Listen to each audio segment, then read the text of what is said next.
St. Lucie County this morning, where a Casey Anthony sighting in Port St. Lucie is leading many to believe the 25-year-old is living on the Treasure Coast. For the most part, Anthony has been out of public view since she was acquitted of murdering her daughter last year.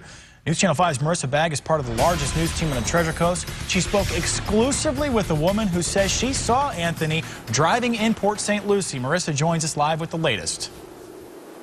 That's right, Mike. We just wrapped up that interview with Cassandra Jennings. She is from Port St. Lucie, has lived most of her life here, and she is convinced 100% that she saw Casey Anthony at a stoplight here in September. Now, we want to show you some of the video.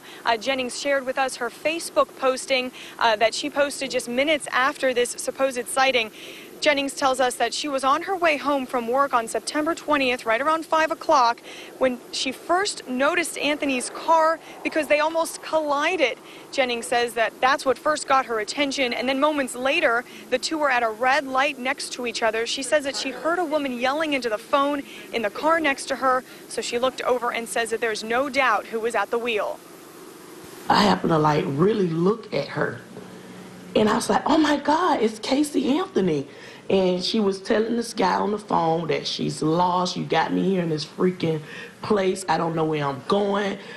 Somebody needs to help me. And so I was like, oh my God, it's Casey Anthony, it's Casey Anthony.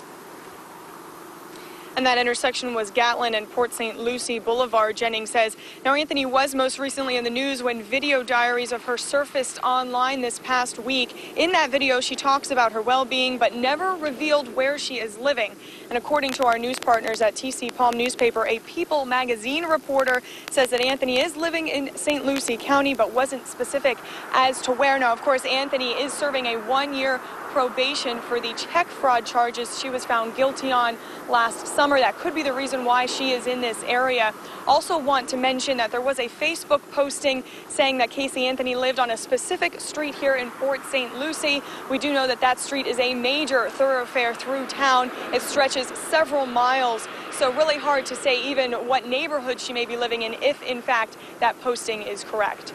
Reporting live in Port St. Lucie, Marissa Bagg, WPTV News Channel 5. All right, thank you, Melissa.